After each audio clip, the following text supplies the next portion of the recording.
میں نے کلام مقدس ایک مشہور اور معروف آیت کریمہ کا تلاوت کرنے کا شرف حاصل کیا۔ اللہ تبارک و تعالیٰ کلام مقدس میں ارشاد فرماتا ہے، یا ایھا الذین آمنوا قوا انفسکم واہلیکم نارا، اے ایمان والو اپنی جانوں اور اپنے گھر والوں کو اس آگ سے بچاؤ۔ اس آگ سے مراد کی جہنم کی آگ سے بچاؤ۔ حکم کس کا؟ رب کا۔ عمل کون کرے گا؟ جو اللہ کا نیک بندہ رہے گا، جو ایماندار مسلمان رہے گا، وہ عمل کرے گا۔ اب جو صرف نام کے مسلمان رہ گئے ہیں، وہ تو نام ہی کے رہیں گے لیکن کام تو کرے گا نہیں۔ لیکن اگر کام نہیں کرتا ہے تو وہ گناہگار ہے، اور اگر انکار کرتا ہے تو پھر وہ مسلمان نہیں ہے، کافر ہے۔ کیونکہ مذہب اسلام میں جب کوئی انسان شریعت کے خلاف بکے، قرآن کے خلاف بکے، حدیث رسول کے خلاف بکے، وہ انسان کفر کیا، یعنی دائرہ اسلام سے وہ نکل گیا۔ ہم اور آپ جانتے ہیں کہ فلاں آدمی مسلمان ہے، لیکن جب وہ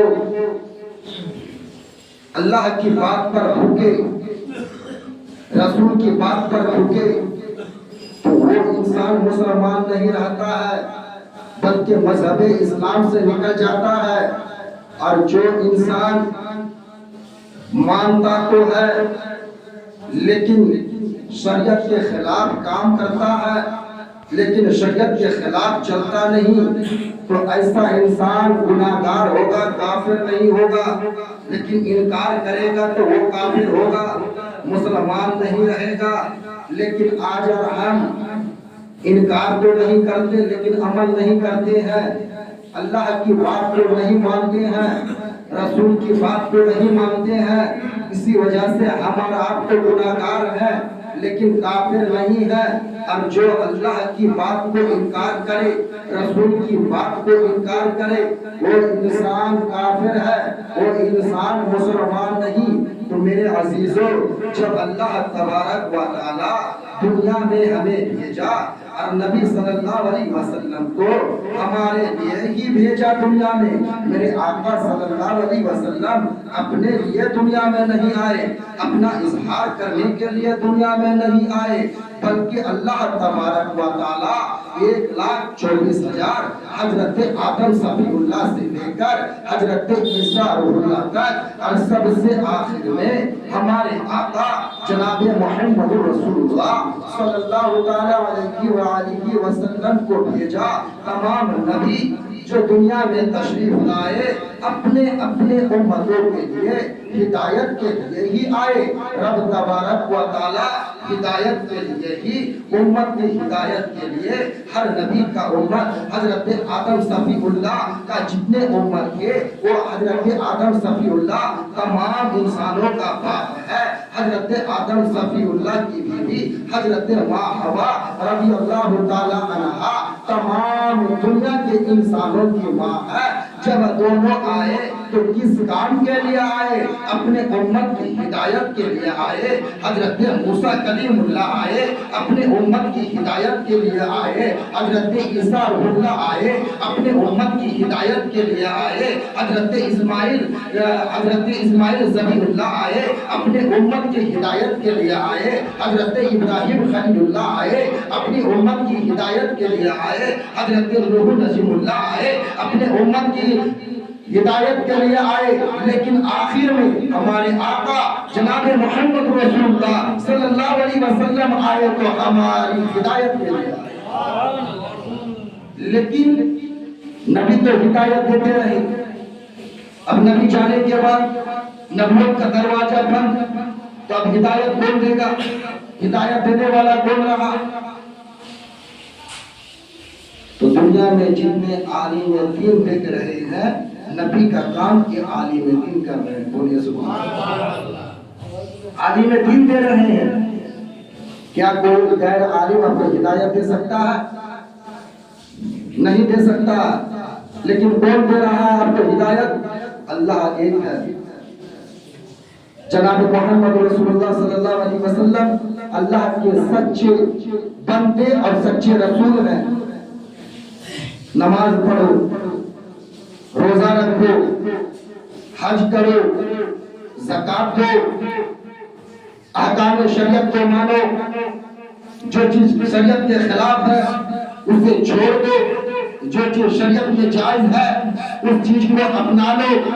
لیکن یہی چیز نبی دے رہے تھے، لیکن نبوت کا دروازہ جب بند ہو گیا تو اب نبی آنے والے نہیں ہے.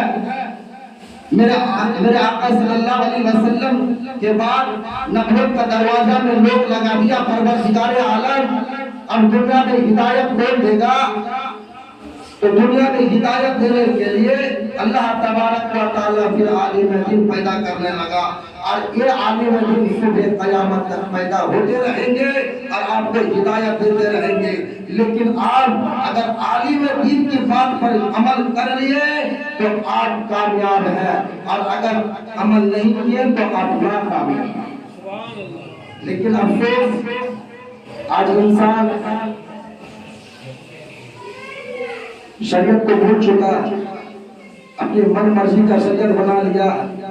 انسان قرآن و حدیث کو بھول چکا ہے. کس وجہ شریعت کو بھول چکا ہے. بہت سارے انسان ایسے بھی ہیں کہ شریعت کے بارے میں جانتے ہیں لیکن پھر بھی شریعت کا خلاف کر رہا ہے. صرف بولیے گا کہ جاہل شریعت کا خلاف کر رہا ہے، نہیں، عالم بھی شریعت کا خلاف کر رہا ہے. تو ایسے عالم سے بھی بچنا ہوگا، ایسے عالم سے بھی بچنا ہوگا. جو عالم شریعت کے راستہ پر چلتا ہے، شریعت کو فالو کرتا ہے، شریعت پر عمل کرتا ہے، اسی عالم کی بات کو مانیں گے. اور جو شریعت کے خلاف چلتا ہے اس کو ہم ہرگز نہیں مانیں گے. آج کل آپ فیس بک میں دیکھیے گا کہ بہت سارے عالم جو ہے کہ روپیہ کا مالا پہنتا ہے نا، پیسہ کا مالا پہنتا ہے. بہت سارے نوجوان جو ہے کہ جب شادی کرتا ہے تو پیسہ کا بھی مالا پہنتا ہے. لیکن ہمارا شریعت کیا کہتا ہے کہ پیسہ کا مالا چاہے اس میں مردی کی تصویر ہو، چاہے وہ مورت کی تصویر ہو، چاہے وہ سورت کی تصویر ہو، چاہے وہ جاندار کی تصویر ہو، اور جس میں تصویر نہیں بھی ہے، روپیہ کا مالا پہننا شریعت کے نزدیک حرام حرام حرام ہے. لیکن آج بہت سارے عالم دیکھیے گا کہ روپیہ کا مالا پہنتا، تو ایسے عالم کو عالم مانا نہیں جائے گا. اندر تو علم ہے لیکن عمل نہیں ہے، کیونکہ یہ شریعت کا خلاف ہے. اور کسی عالم کو اگر کبھی مالا پہنانے کی ضرورت بھی پڑے تو پھول کے مالا پہنانا جائز ہے، روپیہ کا مالا پہنانا جائز نہیں ہے. اور آپ خود بھی اگر مالا پہننے کی ضرورت پڑے، چاہے شادی بیاہ کا موقع ہو، چاہے برتھڈے ہو، تو اس حالت میں اپنا بچہ اور بچی کو بھی روپیہ کا مالا نہیں پہنائیے گا. اگر جب روپیہ کا مالا پہنائیے گا تو آپ گناہ والا کام کیے، حرام والا کام کیے. روپیہ تو پیسہ تو جیب میں رکھنے کا چیز ہے، الماری میں رکھنے کی چیز ہے، بکسا میں رکھنے کی چیز ہے. مالا کے تحت پہننا جائز نہیں ہے. تو میرے عزیزو، جو انسان شریعت کے خلاف چلے وہ انسان کامل مسلمان کبھی ہو ہی نہیں سکتا، چاہے وہ پڑھ کے جتنا بڑا بھی مفتی بن جائے، جتنا بڑا مفتی بن جائے، جتنا بڑا بھی پیر بن جائے.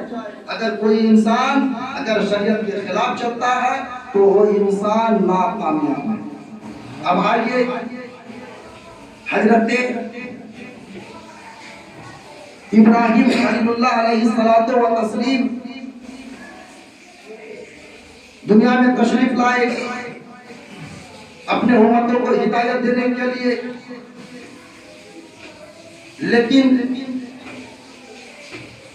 حضرت کا جنم ملک عراق، شہر کا نام ہے بابل، شہر بابل ملک عراق میں پیدا ہوئے۔ کون؟ حضرت ابراہیم خلیل اللہ۔ اب اللہ کے بارے میں لوگوں کو بتانے لگا کہ اے اللہ کے بندو، تم درخت کا پوجا کر رہے ہو، سورج کا پوجا کر رہے ہو، چاند کا پوجا کر رہے ہو، ندی کا پوجا کر رہے ہو، مورتی کا پوجا کر رہے ہو، سورج کا پوجا کر رہے ہو، تصویر کا پوجا کر رہے ہو۔ اس چیز کو چھوڑ دو، جس نے تجھ کو بنایا اس کا پوجا کرو، اس کی عبادت کرو۔ لیکن حضرت کی بات کسی نے نہیں مانی۔ حضرت ابراہیم خلیل اللہ کا بات ان کے امتوں نے نہیں مانا، انکار کر دیا کہ میرا باپ دادا نے مانتے ہوئے آیا ہے اور ہم چھوڑ دے۔ نبی دے رہے ہیں ہدایت اور وہ نہیں لے رہے ہیں۔ ایک روز کی بات ہے کہ ان لوگوں کا تہوار چلتا تھا، میلہ کا پروگرام، ہر سال میلہ ہوتا تھا۔ تو اسی میلے میں جتنے انسان تھے شہر بابل کے، سب چلے گئے میلے میں۔ اب حضرت ابراہیم جب دیکھا پھاکا تو چلے گئے بت خانے میں، جس کو آج دنیا مندر کے نام سے جانتا ہے۔ بت خانے میں چلے گئے، یعنی مورتی خانہ میں چلے گئے، جہاں پوجا رکھا ہوا۔ پہلے پتھر کا مورتی ہوا کرتا تھا، مٹی کا مورتی ہوا کرتا تھا۔ اب جانے کے بعد تیشا لے کر حضرت تمام مورتی کو توڑ دی۔ آپ کے بھاشا میں بسولہ لے کر، یعنی ہتھوڑا لے کر بسولہ تمام مورتی کو توڑ دیا۔ اب جب ادھر سے آیا میلہ سے واپس، آپ کا پجاری سب دیکھا کہ مورتی ٹوٹا ہوا ہے تو غصہ آئے گا کہ نہیں؟ تو غصہ آ گیا۔ اب ہوتا ہے کہ کیا کیا جائے؟ توڑا کس نے؟ توڑا ہے اللہ کے نبی حضرت بابا خلیل اللہ نے۔ یہ سب کو معلوم ہو گئی۔ اب حضرت کے لیے لکڑی اکٹھا کیا گیا، بہت سارے لکڑی، بہت دن بھر کی۔ اب جب لکڑی اکٹھا ہو گیا، اب آگ جلایا گیا۔ اب لکڑی جو اکٹھا کیا تو کتنا ہاتھ لمبا اور کتنا ہاتھ چوڑا جانتے ہیں؟ کتاب میں آیا ہے کہ 40 ہاتھ چوڑائی اور 60 ہاتھ لمبائی، اور اسی لکڑی میں آگ جلایا گیا۔ جب آگ جلنے لگا، اب آگ کا جو شعلہ تپیش گولا آسمان سے باتیں کرنے لگا۔ اب بولیے کہ ہم لوگ ایک یونٹ کا بھٹی جلاتے ہیں تو بہت دور تک گرمی چلی جاتی ہے۔ تو 60 ہاتھ لمبائی، 40 ہاتھ چوڑائی، کتنا بڑا ہوگا؟ اب انہیں کے اندر حضرت ابراہیم کو ڈالنے کا پروگرام چل رہا۔ حضرت ابراہیم کو لایا گیا اور بادشاہ کو، نمرود بادشاہ کا حکومت چل رہا، ڈال دو آگ میں۔ حضرت ابراہیم کو جیسے ہی آگ میں ڈالا گیا، غیب سے ندا آتی ہے کہ اے آگ، ابراہیم کے حق میں تو سرد ہو جا، ٹھنڈا ہو جا۔ بولیے سبحان اللہ۔ حضرت گئے اندر، ایک دو روز نہیں بلکہ ڈھیر دن، چند دن اسی آگ کے اندر ہی رہے، لیکن حضرت کا بال بھی کوئی بگاڑ نہیں پایا۔ جب نکلے اسی آگ سے وہ صحیح سلامت نکلے. جب صحیح سلامت نکلے تو دیکھنے والوں نے دیکھا کہ حضرت کا بال برابر بھی کچھ نہیں چلا. پھر بھی اتنا ان لوگوں کا ایمان کمزور تھا کہ ایمان لایا ہی نہیں, بے ایمان ہی رہ گئے. لیکن حضرت غصہ میں اس علاقہ کو چھوڑ دی اور چھوڑنے کے بعد چلے گئے ملک شام. اور اس علاقہ پر اللہ تبارک و تعالیٰ کی زلزلہ نازل ہوئی, تمام کے تمام ختم. تو جو شریعت کو نہ مانے, جو نبی کی بات کو نہ مانے, جس چیز کو عالم آپ کو ہدایت دے اس چیز کو آپ نہیں مانیے گا تو گناہ گار. لیکن تمام نبی دنیا میں آئے اپنے اپنے امت کی ہدایت کے لیے, لیکن ہمارے نبی آئے تمام امتوں میں جس طرح زلزلہ آیا اس طرح ہمارے اوپر زلزلہ نہیں آئے. لیکن مرنے کے بعد آپ کو بہت کڑک سے کڑک سزا دیا جائے گا. وہ سزا اگر دنیا کا تمام انسان مل کر یدی کسی انسان کو سزا دے, اور رب کی ایک سزا برابر نہیں ہو سکتا ہے کبھی برابر. تو تمام کے تمام کہا جائے گا. جو شریعت کے خلاف چلے گا جہنم میں چلے گا. آج کیا ہو رہا ہے ہمارے مسلمان کے اندر میں, پیر بھکتی اور مزار بھکتی بہت پکڑ لیا ہے نا. پیر اور مزار بہت پکڑ لیا, لیکن کس مزار کو مانے اور کس مزار کو نہیں مانے اسے بھی تو دیکھنا ہوگا. آج انسان جا کر درختوں میں چادر چڑھاتا ہے, جہاں کوئی پیر نہیں ہے اس جگہ کو بھی پیر مانتا ہے.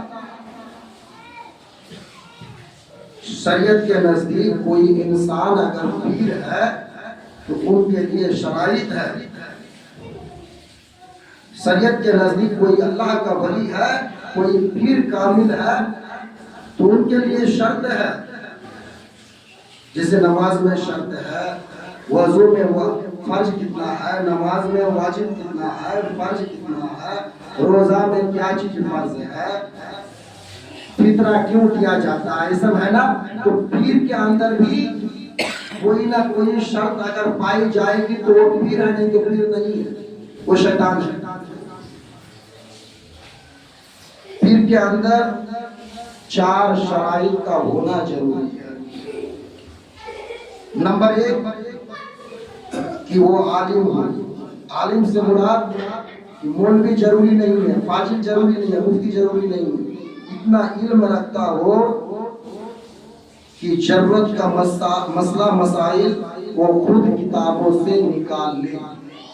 لیکن آج ہمارا کیا کرتے ہیں, کوئی اگر الٹا ڈانس کرتے کرتے مر گیا, بڑا بڑا بال رکھا, اسی کو پیر ماننے کے لیے تیار ہے نا, ماننے کے لیے تیار ہے. لیکن یہ غلط ہے, ان کے اندر دیکھنا ہوگا وہ ناپاک ہے کہ پاک ہے. اگر علم رہے گا تبھی وہ پاک رہ پائے گا, نہیں تو ہمیشہ کے لیے ناپاکی رہے گا. کیونکہ علم کا ہونا ضروری اس لیے ہے کہ وہ غسل کا فرائض جان لے, وہ نماز کا فرائض جان لے, وہ طلاق کا مطلب جانے, طلاق کا وصول جانے, حج کا طریقہ جانے, نماز روزہ کا طریقہ جانے. نہیں تو وہ پھر پیر کس کام کا جو خود اپنا ایمان کو صحیح سلامت نہ رکھ پائے, تو آپ کا ایمان کو کیا صحیح سلامت رکھے گا. دوسری شرائط کو کسی پیر سے خلافت ان کو ملی ہوگی, اور وہ خلافت رسول اللہ تک پہنچی. یعنی کسی پیر کو خلافت ملا, سمجھ لیجئے مثال کے طور پہ کہ مجھ کو کسی پیر نے خلافت دیا, ان کو خلافت کسی پیر نے دیا, ان کو خلافت کسی پیر نے دیا. اس طرح کر کے اگر رشتہ رسول صلی اللہ علیہ وسلم تک پہنچتا ہے تو وہ پیر ہے. تیسری شرائط کہ وہ فاسق نہ ہو. فاسق کا مطلب وہ جھوٹ نہیں بولتا ہے, وہ جھوٹ نہیں بولتا ہے, نماز نہیں چھوڑتا ہے, روزہ نہیں چھوڑتا ہے, اور دنیا والا اسے سچا جانتا ہے, اور وہ خود سچا بھی ہو. کوئی بھی حرام کام نہ کرے. چوتھی شرائط ہے. ایک شرائط ہو گیا علم، ایک خلافت، اور دوسری کیا؟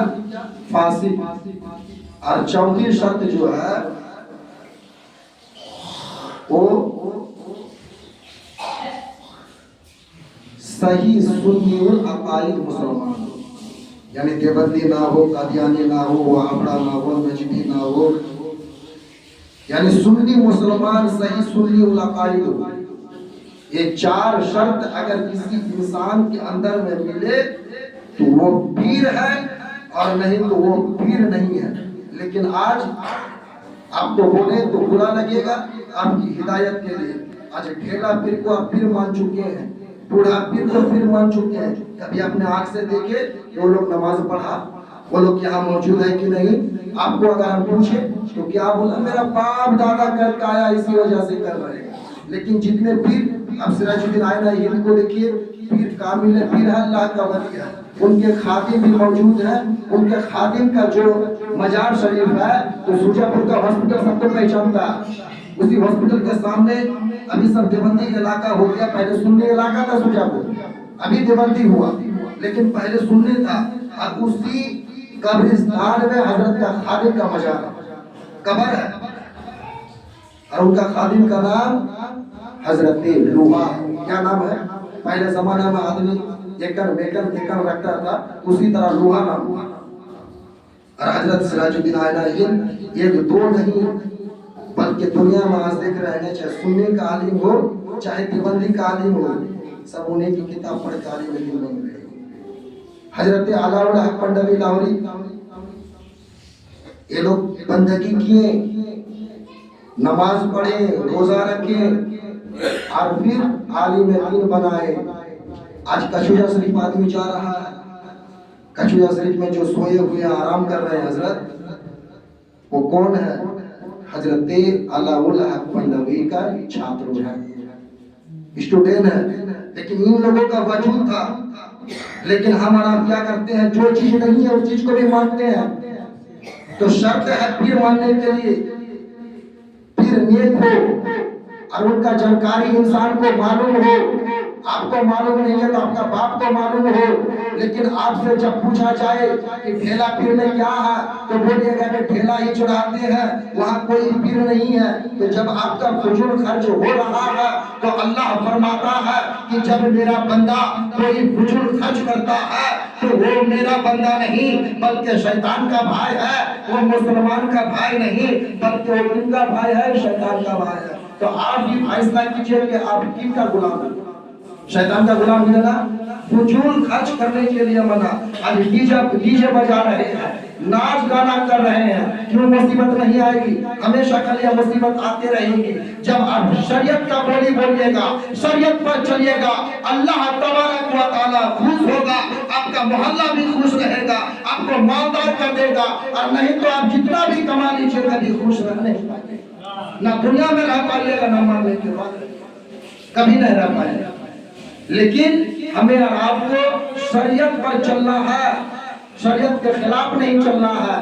اگر شریعت کا خلاف چلو گے تو ہم آپ کا کچھ کر تو نہیں سکتے ہیں، صرف آپ کو ہم زبان سے روک سکتے ہیں.